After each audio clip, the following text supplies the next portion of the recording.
தாய் தமிழ் உறவுகளுக்கு வணக்கம். அதிமுக முன்னாள் சபாநாயகர் மகன் அமைச்சராக பொறுப்பேற்றார்.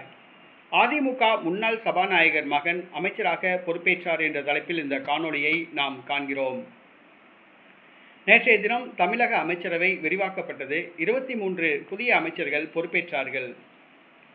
அதிமுக ஆட்சியில் சபாநாயகராக இருந்த ஒருவருடைய மகன் நேற்றைய தினம் அமைச்சராக பொறுப்பேற்றார். தமிழக வெற்றிக்கழக அமைச்சரவையில் அமைச்சராக பொறுப்பேற்றார். ஆம், அதிமுக முன்னாள் அமைச்சரும் முன்னாள் சபாநாயகருமான தனபால். இவர் அருந்ததியர் சமூகத்தை சார்ந்தவர். ராசிபுரம் தொகுதியில் வெற்றி பெற்றவர்.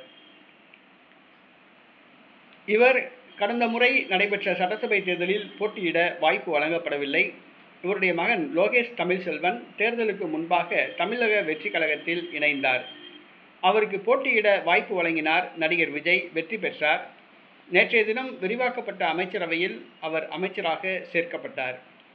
அதிமுக முன்னாள் சபாநாயகர் தனபாலுடைய மகன் தமிழக வெற்றி கழக அமைச்சரவையில் அமைச்சராக பொறுப்பேற்றார்.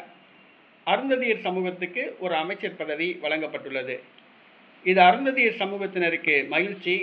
அதிமுகவிலிருந்து பலர் சாறை சாறையாக தமிழக வெற்றி கழகத்தில் இணைந்து வருகிறார்கள்.